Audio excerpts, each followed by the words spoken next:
Mapagpalang araw po sa atin lahat at ngayon po ay balitang showbiz muna tayo. Andrea Brillantes may sagot sa parinig ni Carla Estrada sa kanya. Nadamay si Andrea Brillantes sa advice ni Carla Estrada patungkol sa mga babaeng napatuloy pa rin na ini-entertain ang mga lalaking taken na or may mga karelasyon na. Pag kayo ay nilalandi ng mga lalaki at sila ay may kinakasama, taken sila lalo na may mga anak, dapat kayo na ang umiwas. Ikaw, agree ka ba dito? At tila bang bumalik kay Carla Estrada ang mga advice niya na ito matapos mag-react ng ilang netizens. At ito ang komento ng ilang mga netizens.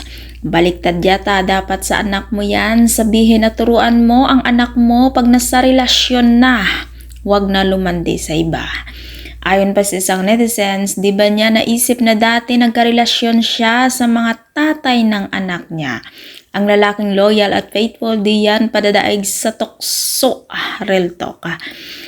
At paniwala ng mga netizens na si Andrea Brillantes ang pinaringgan ni Carla Estrada, pero sa interview kay Andrea wala daw siyang pakialam dahil alam niya naman daw na hindi naman daw siya ang tinutukoy ni Carla Estrada.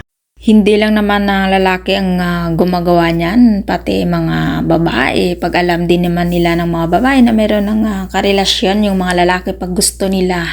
Gusto talaga nila, wala silang pakialam. Kagaya din yan ng mga lalaki. Pag alam naman ng lalaki na may asawa na yung babae, pag gusto nila, ayan, nilalandi pa rin nila. Ganyan din sa mga babae. Ayun ako, ewan, bahala na kayo sa buhay nyo. At kung kayo hindi pa nakasubscribe ng aking channel, subscribe nyo naman ang aking channel. Ives Kivilas. Maraming salamat po at mapagbalang araw po sa ating lahat.